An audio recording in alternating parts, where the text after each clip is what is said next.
Subscribe to our YouTube channel and don't forget to press the bell icon to get all the latest updates. ये जो पिछले 24 घंटे में खारगोन में हुआ है, जहां पर पहले रामनामी पर क्लैशेस होते हैं और उसके बाद बुलडोजर निकाले जाते हैं और आपकी तरफ से बयान आता है कि जिन्होंने पथराव किया उनके खुद के घर भी they will be reduce to rubble. ये किस तरह का ड्यू प्रोसेस है? ये किस तरह का कानून है? ये क्यों हुआ? मैम, दंगाइयों के साथ में मेरा तो ये मानना है कि जैसे को तैसा ट्रीट करना चाहिए। ये लोग समाज के द्रोही हैं, ये भले लोगों का जीना मुश्किल कर देते हैं। आप वहां की स्थिति देखें, किस तरह से गरीबों के घर जलाए हैं, किस तरह से बच्चों को निर्ममता से मारा, आईसीयू में भर्ती रहे हैं, एसपी को गोली लगी है, टीआई का सर फट गया है, पुलिस वाले भर्ती हैं, सारे गरीब लोग बस्ती जला दिए इनने। इनके साथ में कैसा सलूक करना चाहिए आप बताइए मुझे। मैं आपसे ये अर्ज करूंगी कि अगर ऐसा हुआ जो आप डिस्क्राइब कर रहे हैं तो पुलिस और कोर्ट को इसका फैसला करना चाहिए। इसमें बुलडोजर का क्या रोल है? पुलिस और कोर्ट भी करेगी, पर उपद्रवियों के साथ तो हमें तात्कालिक कोई ना कोई एक्शन लेता हुआ दिखना भी चाहिए। सरकार नाम की चीज भी तो दिखना चाहिए ना मैम कहीं। पर एक बात बताइए कि जितने दंगे हुए पुलिस और कोर्ट ने सहारा है ना, वहां दंगे होते ही रहे। और जहां उत्तर प्रदेश में एक नहीं हुआ रामनवमी पे, 900 जगह नाम यात्रा निकल गई, एक जगह नहीं हुआ। अलग प्रकार के असर होते हैं समाज के अंदर। एक सरकार के प्रति विश्वास भी होना चाहिए ऐसे दंगाइयों के प्रति। लेकिन अगर दंगा होता है then it is somewhere a failure of law and order. उसमें स्टेट की भी तो जवाबदारी है। नहीं है ना जवाबदारी, हम कब मना कर रहे हैं। लेकिन हमारे एसपी को गोली लगी मतलब वो उस वक्त वहां था। हमारे टीआई का सर फटा इसका मतलब वो वहां था। हमारी पुलिस फोर्स वहां पे थी, इसीलिए तो घायल हुए ना, इतने सीरियस हो गए। ये लॉ एंड ऑर्डर का जो लैप्स है, जैसे आपने उत्तर प्रदेश की बात की, उत्तर प्रदेश के मुख्यमंत्री ने बयान दिया कि यहां पर तो इतनी शांति थी कि लोगों ने तू मैं भी नहीं की। आपने ये उत्तर प्रदेश का एग्जाम्पल क्यों दिया? क्या शिवराज सिंह चौहान जो आपके मुख्यमंत्री हैं प्रदेश के, वो अब बुलडोजर बाबा जैसे बनना चाहते हैं? नहीं, हम बनना किसी जैसे नहीं चाहते, पर अब मध्य प्रदेश में भी तू मैं नहीं होगी।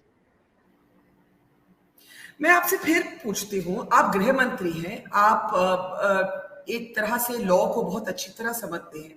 ये कहाँ का कानून है कि कोई गुनाहगार, जिसके आप कहते हैं वो गुनाहगार है, मैं कहती हूँ टिल इट इज प्रूवन वो अक्यूज्ड है। ये कहाँ का कानून है कि कोई अक्यूज्ड जो इंसान है उसके घर को जाके तोड़ दिया जाए? आप उसको एफआईआर दर्ज कीजिए, आप इन्वेस्टिगेशन कर दिए और कोर्ट तय करेगा कि वो इनोसेंट या गिल्ट है। जो नियम प्रक्रिया से अतिक्रमण है, जिनका अतिक्रमण करके जो मकान बने हुए हैं वो तो टूटेंगे जब कानूनी कार्रवाई होगी। सारी प्रक्रिया कानून की पूरी की गई है उसमें। ये इंक्रोचमेंट ड्राइव है कि ये आप दंगेओं को, जो राइटर्स हैं, जिनको आप राइटर्स कहते हैं, उनको दंड देने की ये दोनों प्रकार की तीनों प्रकार की कार्रवाई है। वो बिना अनुमति के है, नगरपालिका अधिनियम का वायलेशन है, सरकारी जमीन पे कब्जा है, सारी चीजें हैं उसमें। आपका एक बयान था, आपके बयान के कुछ घंटों बाद ये कार्रवाई हुई।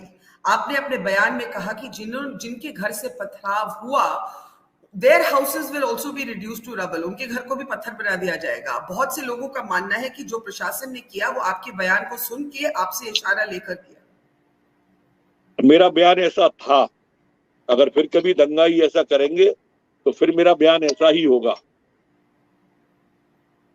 आपको इससे कोई रिग्रेट नहीं है आपने किस तरह का बयान दिया? मैं संतुष्ट हूं उससे। मैं फिर पूछती हूँ, ये कानूनी लगता है आपको, आपका बयान और आपका जो प्रदेश जो का फैसला कार्रवाई हो रही है वो कानून के दायरे में हो रही है। आपने उत्तर प्रदेश की एग्जाम्पल दी। उत्तर प्रदेश में भी सुप्रीम कोर्ट, आपने ये देखा होगा, आप तो बहुत ही एक्सपीरियंस्ड पॉलिटिशियन है, पॉलिटिकल लीडर है। सुप्रीम कोर्ट ने इस बात पर काफी गुस्सा प्रकट किया कि उत्तर प्रदेश में इस तरह का जब एंटी सिटीजनशिप लेजिस्लेशन के प्रोटेस्ट हो रहे थे तो कोर्ट ने कहा कि भाई इस तरह से कार्रवाई नहीं की जा सकती। आपको एक तरीका, तौर तरीका होता है। तो सुप्रीम कोर्ट आपके जो फैसले हैं उसके बारे में भी इसी तरह का अप्रोच ले सकती है, फिर आप क्या करेंगे? सुप्रीम कोर्ट की आदेश का अक्षर से पालन करेंगे, अक्षर से पालन करेंगे। जमीन पे हाँ, बहुत से लोगों ने कहा कि सिर्फ मुसलमानों के घरों को डिमोलिश किया गया है, इसके बारे में आप क्या कहेंगे? मैं जानती हूँ प्रशासन कहते हैं कि मिक्स्ड इंक्रोचमेंट ड्राइव है, दोनों ही धर्मों के जहां भी इलीगल स्ट्रक्चर्स थे वहां पर डेमोलिशन हुई है, आप क्या कहेंगे? हमने मुसलमान समझ के कुछ नहीं किया, हमने दंगाइयों का काम किया है। जो अतिक्रमण में थे, बिना इजाजत थे, जो विजुअल और फुटेज में आ रहे थे, उस सब में किया।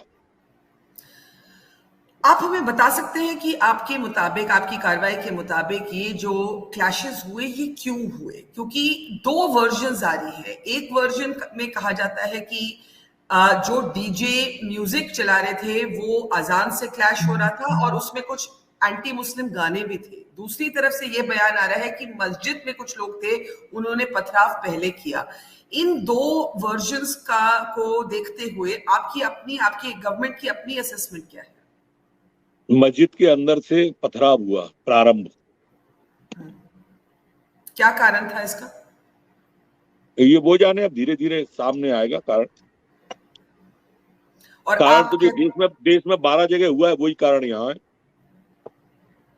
लेकिन अगर आप देश में देखिए, आपने भी वो वीडियोस देखे होंगे, बहुत से वीडियोस में मुसलमानों के खिलाफ गाने भी चल रहे हैं डीजे के साउंड सिस्टम से। नहीं, ऐसा नहीं, रामनवमी वाले में ऐसा नहीं है, मुसलमानों के खिलाफ कुछ नहीं चल रहा है। मैं खारगोन की बात नहीं कर रही, आपने कहा देश में जगह जगह जो चीजें हुई, मैंने कहा ऐसे वीडियो भी आए हैं। मेरे को पूरी जानकारी सिर्फ खरगोन की है। तो खारगोन में आपको क्यों लगता है जो हुआ? आपने कहा कि मस्जिद से पथराव हुए। मैं फिर आपसे पूछती हूँ, अगर लॉ एंड ऑर्डर में कुछ गड़बड़ होती है तो उसमें स्टेट की जिम्मेवारी नहीं है? पूरी जिम्मेदारी है। तो डेमोलिशन करके, जिन पे अभी फॉर्मल तरीके से, जिनको कोर्ट ने अक्यूज्ड भी नहीं कहा, आप डेमोलिशन कैसे कर सकते हैं उनके घरों का? Isn't it illegal?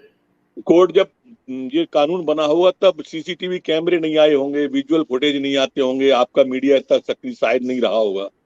तब तो सामने दिख रहा है, जो ने अपराध किया, तलवार मारी है वो दिख रहा है, गोली चलाई है वो दिख रहा है।